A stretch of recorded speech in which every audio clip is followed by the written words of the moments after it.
देखिए, ये ज़िंदगी जो मिली है, ये जीवन जो मिला है और ये दुनिया जो मिली है, पैदा होने के बाद,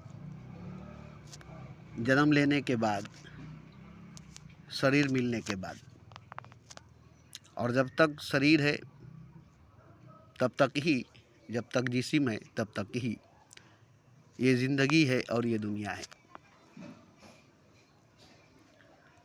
जिस्म के मर जाने के बाद, शरीर के मर जाने के बाद ये ज़िंदगी नहीं है और ये दुनिया नहीं है।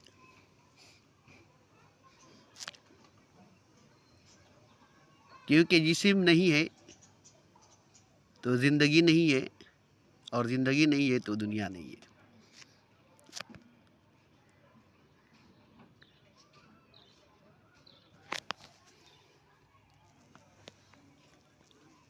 अगर हम इसी ज़िंदगी को, इसी दुनिया को, इसी जिस्म को हकीकत मान ले, सच मान ले, तो सच से हम वंचित हो जाएंगे, सच से हम महरूम हो जाएंगे, हकीकत से हम महरूम हो जाएंगे। अगर हम इसी जिस्म को, इसी ज़िंदगी को, इसी दुनिया को, इसी शरीर को, इसी जीवन को, इसी संसार को सच मान लिए, तो फिर सच से हम अपरिचित, अनजान रह जाएंगे। सच से हम महरूम और वंचित रह जाएंगे। क्योंकि ये ज़िंदगी, ये जीवन, ये जिस्म, ये दुनिया सच नहीं है, हकीकत नहीं है। आप कहेंगे कैसे?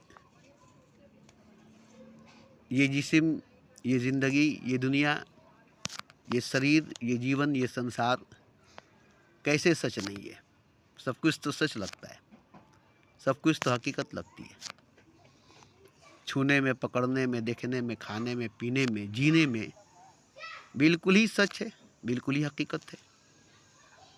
अब इससे बढ़कर सच क्या है? इससे बढ़कर हकीकत क्या है? इससे हटकर, इससे अलग सच क्या है, हकीकत क्या है? तो सच वाकई में लगता है मगर सच है नहीं। हकीकत वाकई में लगता है मगर हकीकत नहीं है। अब ये आप कैसे जानेंगे कि ये सच नहीं है, ये हकीकत नहीं है? क्योंकि आपने ऐसे जान लिया इसको सच, इसको हकीकत, कि अब आपसे कहा जाए कि ये सच नहीं है, हकीकत नहीं है, तो आप यकीन नहीं करेंगे, मानेंगे नहीं। क्योंकि इस तरह से आपने इसको सच मान लिया है, इस तरह से आपने इसको हकीकत मान लिया है। जैसे कोई पत्थर को भगवान मान लिया है, अब उसे लाख भी कहा जाए कि पत्थर है, भगवान नहीं है, तो कभी नहीं मानेगा। उसे ठेस लगेगी, उसको चोट लगेगा ये कहने से, ये सुनने से, ये सुनना पसंद नहीं करेगा। क्योंकि उसने पत्थर को भगवान, बुद्ध को खुदा ऐसे मान लिया है जैसे लगता है कि वाकई वो भगवान ही है, वो खुदा ही है। अगर उसे हम तोड़ने को कहें तो उसे बहुत तकलीफ़ होगी, उसके भावनाओं पर चोट लगेगी, उसके जज्बात पर चोट लगेगी, और वो जान देने के लिए तैयार हो जाएगा। तो उसे कैसे समझाया जाए कि ये पत्थर है, भगवान नहीं है, ये बुत है, खुदा नहीं है? क्योंकि 1-2 हज़ार लाख की बात नहीं है। बुत परस्त, पत्थर पूजने वाले आज के दौर में मंदिरें, शिवालय अनगिनत, बेशुमार, बेहिसाब है। अब कैसे इतने बड़े भीड़ को, इतने बड़े असंख्यक,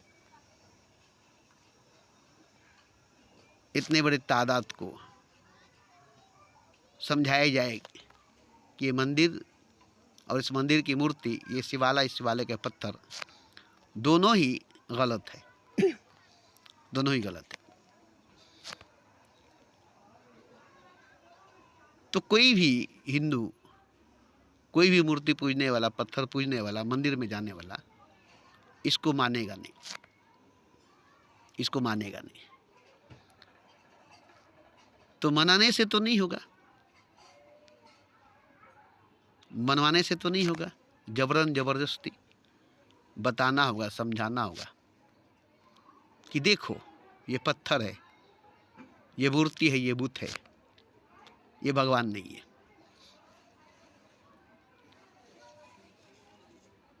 ये बेजान पत्थर, बेजान मूर्ति, बेजान बुत भगवान नहीं है। तुम इसके आगे झुकते हो, तुम इसके आगे गिरते हो, तुम इसके आगे रोते हो, जबकि ये भगवान नहीं है, ये खुदा नहीं है। तो कैसे वो जानेगा कि ये भगवान नहीं है, खुदा नहीं है? कैसे वो जानेगा कि ये भगवान नहीं है, खुदा नहीं है? जब तक नहीं जानेगा तब तक उसके लिए वो भगवान ही है, खुदा ही है। हालांकि वो भगवान नहीं है, खुदा नहीं है, मगर जब तक वो नहीं जान लेगा कि ये पत्थर है, मूर्ति है, बुत है, खुदा नहीं है, भगवान नहीं है, तब तक उसके लिए वो भगवान ही है, खुदा ही है। बुत है, पत्थर है, मूर्ति है, वो देखता है, बेजान है, वो देखता है, मगर उसकी सजदा, उसकी पूजा इस तरह से करता है जैसे कि वो खुदा है, भगवान है, ईश्वर है।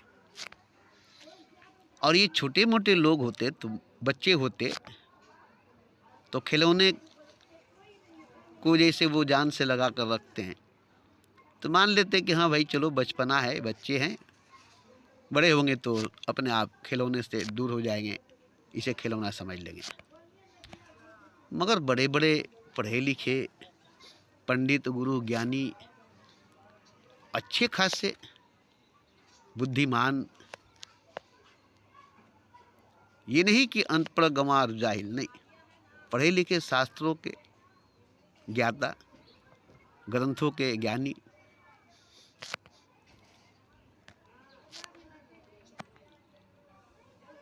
अब इनको कैसे समझाया जाए?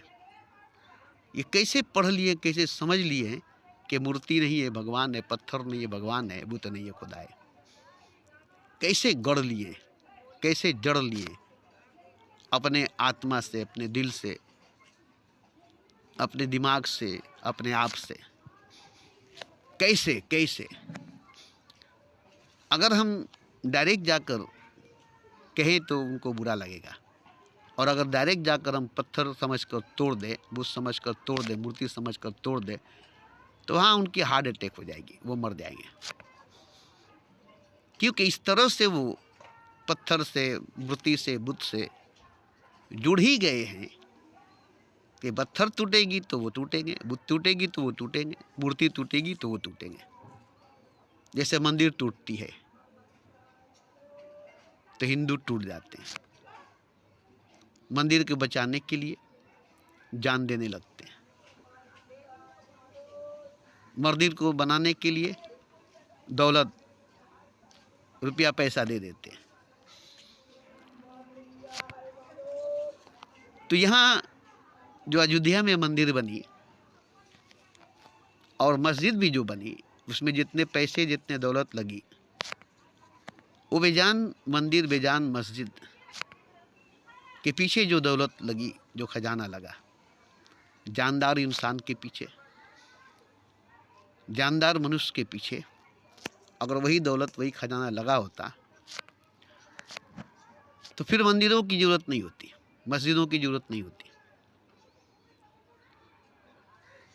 आश्रमों की जरूरत नहीं होती, और फिर मनुष्य जो है, इंसान जो है, परेशान नहीं होता, देने वाला भी परेशान नहीं होता, और जिसको दिया जाता वो भी परेशान नहीं होता। क्योंकि देखिए, देने वाला जो मंदिर में पैसा दिया, मस्जिद में पैसा दिया, वो भी परेशान है, क्योंकि बेजान पत्थर से बनी हुई मूर्ति, बेजान पत्थर से बनी हुई मंदिर, मस्जिद, जिसमें पैसा को बेकार किया गया, बर्बाद किया गया, मंदिर बनाकर, मस्जिद बनाकर पैसे को बर्बाद किया गया। अब जरा सोच कर देखिए, जितने पैसे में मस्जिदें बनी, मंदिरें बनी, उतने ही पैसे में अगर हॉस्पिटल बन जाती, स्कूल बन जाता, गरीब बच्चे उसमें पढ़ते, पढ़ लिख करके वो एक अच्छा पढ़ा लिखा इंसान बनते, तो आज समाज कैसी होती। आज अगर कोई अमीर बना है तो इसका मतलब नहीं कि वो खुश है, इसलिए कि उसके दूसरा पहलू गरीब जो है वो परेशान है।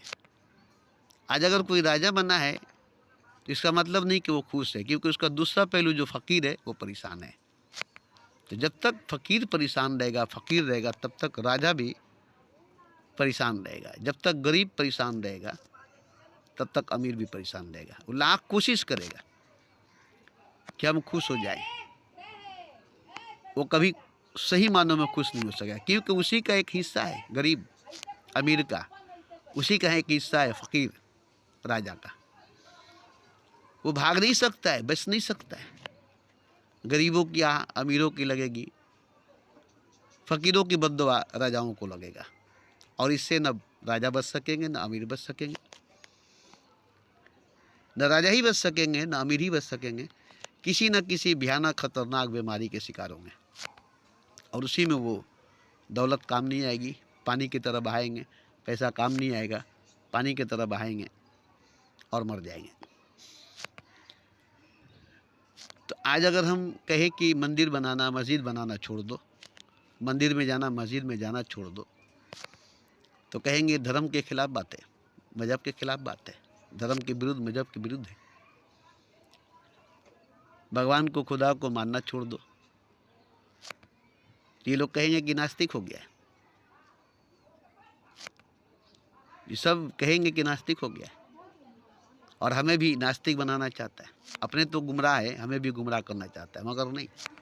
गौर करके एक दिन बैठ करके सोच करके देखिए कि क्या वाकई आप मस्जिद में जा करके, मस्जिद में खर्चा करके, मस्जिद को बना करके, जो आलिम मौलाना कहते हैं कि तुम खुदा का घर बनाओ, खुदा तुम्हारा जन्नत बनाएगा, तुम ज़मीन पर दुनिया में खुदा का घर बनाओ, खुदा जन्नत में तुम्हारा घर बनाएगा, इस तरह से बोल करके जो आपसे वो पैसे ले जाते हैं और मस्जिद बनाते हैं, खुदा का घर बनाते हैं, और उसमें नमाजी को नमाज़ पढ़ाने के लिए बुलाते हैं और नमाजी नमाज़ पढ़ने के लिए जाते हैं।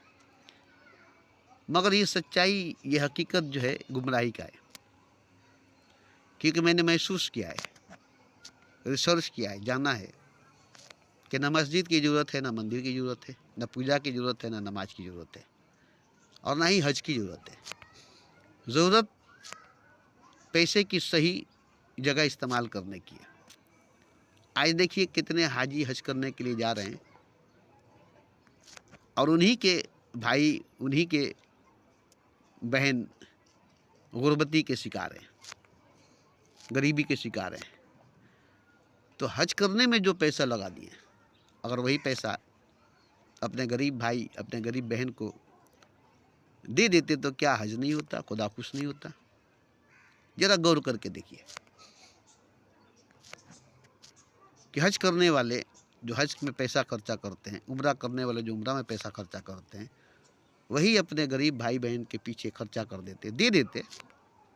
ये लो हमारे हज करने का पैसा है, ये लो हमारे उम्रा करने का पैसा है, हमारा हज हो गया, हमारा उम्रा हो गया,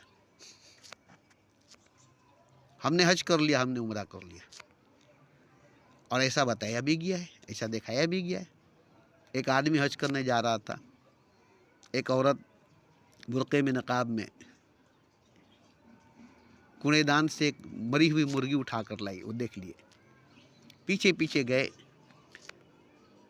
उसके बाद वो दरवाज़ा बंद करके अंदर चली गई। फिर ये दरवाज़ा खटखटा कर बुलाए, पूछे कि तुम मुसलमान हो? तो हाँ। तो फिर ये मरी हुई मुर्गी, तो बोले आज 3-4 दिन से हम लोग भूखे हैं, आज हमारे लिए हराम नहीं है, क्योंकि 3 दिन के बाद सूअर भी हलाल हो जाता है, तो ये तो मरी हुई मुर्गी है। हमारे 4 बच्चे, हमारा शौहर नहीं है, हमारे पास पैसा नहीं है, खाने के लिए कुछ नहीं है। हमने सोचा कि चारों मिलकर, पांचों मिलकर तेल छिड़क कर जान दे दे। तब तक एक मरी हुई मुर्गी को फेंका, हमने देख लिया, बोला चलो आज इसी को खाकर जान बचा ले। तब उसने अपना पूरा पैसा उस औरत को दे दिया, सारा पैसा जो हज में जाने के लिए जमा करने जा रहा था वो दे दिया। तो उसकी तो हज हो गई, बिना हज किए उसका हज हो गया। और ये कहानी, ये किस्सा हर मुसलमान सुनाए, हर मुसलमान इस कहानी को, किस्से को सुनाए, ये सच्चे वाकया, ये सच्ची घटना को सुनाए। मगर कोई भी उम्रा करता है, कोई भी हज करता है, तो पैसा अपने आसपास भाई को, बहन को नहीं दे करके हज में, उम्रा में खर्च कर देता है। और वो समझता है कि हमने तो बहुत बड़ा काम कर लिया है, जन्नत में जाने का हकदार बन गए। मगर नहीं, ये भूल है, ये भूल है। हज घर बैठे होगा, घर में रहकर होगा, नियत पर डिपेंड करती है, नमाज पर नहीं, हज पर नहीं, नियत पर। नियत कर लिया हमने कि हज करेंगे, तो हज का पैसा हम अपने ही भाई, अपने ही बहन जो ज़रूरतमंद है उसको हम दे दें। फिर देखिए कि आपका रूह जो है, आपकी आत्मा जो है, आपका दिल जो है गवाही देगा कि तुम्हारा हज हो गया, ये हज तुम्हारा हो गया। इस हज को खुदा इनकार नहीं करेगा, इसे कबूल करना ही पड़ेगा। आज से तुम हाजी हो गए। क्योंकि देखिए, सबसे बड़ी बात जानना जरूरी है, पहचानना जरूरी है इंसान को, मनुष्य को। हम जितना मंदिर मस्जिद को जान चुके हैं, जितना काबा काशी को जान चुके हैं, जितना हम ईंट रेत से बने हुए धर्म स्थानों को जान चुके हैं, अगर हम पहचान लेते इंसान को उतना, जान लेते इंसान को उतना, तो आज इंसान, आज मनुष्य गरीब नहीं होता, और गरीब होता भी तो वो बदहाल नहीं होता, खुशहाल होता। क्यों? कि उसके आसपास कोई ना कोई अमीर उसका है, खानदान में, रिश्तेदार में, जिससे उसको पूरी मदद मिलती है। और ये मत कहिएगा कि खुदा ने हमें दिया, ये हमारा है, इस पर किसी और का हक नहीं है। तो सुनिए, आपके पास पैसा अगर आता है तो आपकी मेहनत की कमाई नहीं है। क्योंकि ठेला ठेलने वाला, रिक्शा चलाने वाला, टोटो चलाने वाला दिन भर मेहनत करता है, तो उसकी मेहनत की कमाई है, उस पर किसी का हक नहीं है। मगर आपके पास पैसा अगर आ रहा है बिना मेहनत के, बगैर मेहनत के, आपके घर में पैसा बरस रहा है, तो उस पर सिर्फ और सिर्फ आप ही का अधिकार नहीं है, आप ही का हक नहीं है। उस पर हर ज़रूरतमंद इंसानों का हक है, अधिकार है। चाहे वो आपका भाई नहीं हो, दुश्मनी हो, आपका दोस्त नहीं हो, दुश्मनी हो, अगर उसको भी ज़रूरत है तो आपके पैसे पर उसका हक, उसका अधिकार है। अगर आप उसको पैसा नहीं देते कि वो मेरा दुश्मन है, तो आपका खाना हराम है, आपका जीना हराम है, आपकी ज़िंदगी नर्क है, आपकी जीवन जहन्नुम है। चाहे जितने भी ऐशआराम में हैं आप, चाहे जितने भी ऐशआराम में हैं आप, आपने अपने दुश्मन को अगर उसकी ज़रूरत को नहीं पूरा किया, दुश्मन समझकर, तो आपने बहुत बुरा किया, बहुत बुरा किया। इसलिए अगर दुश्मन है और उसको पैसे की ज़रूरत है, वो आपसे मांगेगा नहीं, मगर आपको किसी न किसी तरह से उस तक उस पैसों को पहुंचाना होगा, ताकि उसे मालूम नहीं हो कि हमारा दुश्मन हमारी मदद करता है, क्योंकि वो लेगा नहीं। तो किसी तरह से छुप छुपा कर, दिखा कर नहीं, बोल कर नहीं, जता कर नहीं, कर्ज देकर नहीं, एहसान करके नहीं, बल्कि मेरे पास जो ज़रूरत से ज़्यादा पैसा है, ये पैसा इसका है, इसे हम लौटा रहे हैं। ये नहीं कि मेरा पैसा है इसे हम दे रहे, एहसान कर रहे नहीं, एहसान नहीं कर रहे हो, उसी का पैसा तुम्हारे पास है, उसी का पैसा तुम्हारे पास है। तुम अगर उसे लौटा देते हो तो एहसान नहीं करते हो, ये तुम पर एहसान हो जाता है कि तुमने उसे लौटा दिया, उस तक पैसा पहुंचा दिया, और ये उसका एहसान है कि उसने पैसे को कबूल कर लिया, पैसे को तस्लीम कर लिया, ठुकराया नहीं, ठुकराया नहीं। तो ये बहुत बड़ा उसका एहसान होगा कि तुम्हारे पैसों को कबूल कर लेगा, ठुकराएगा नहीं। नहीं तो भूखे मर जाएगा, तुम्हारा पैसा नहीं लेगा, और वो भूखे मर जाएगा, तुम्हारा पैसा नहीं लेगा, तो इसका सज़ा तुमको मिलेगा, उसको नहीं मिलेगा। इसका सज़ा तुमको मिलेगा, उसको नहीं मिलेगा। तो इसलिए हर अमीर को ये मालूम कर लेना पड़ेगा, जान लेना पड़ेगा कि जो पैसा उसके पास है वो सारा पैसा उसका अपना खुद का नहीं है, उसका नसीब का, उसका किस्मत का नहीं है, उसका तकदीर, उसका मुकद्दर का नहीं है। ये किसी गरीब ज़रूरतमंद का हक है, हिस्सा है जो तुम्हारे पास है, और ये तुमको देना पड़ेगा, ये काम तुम्हारा है, ये तुमको देना पड़ेगा, ये काम तुम्हारा है। नहीं तो ये जो पैसे तुमने खर्च किए अपनी ज़िंदगी में, अपनी जाती ज़िंदगी में, इसका एक एक नया का हिसाब जब देना पड़ेगा खुदा को, तो बहुत बुरा हो जाएगा। उस गरीब को तो जन्नत मिल जाएगी, तुमको जहन्नम मिल जाएगा।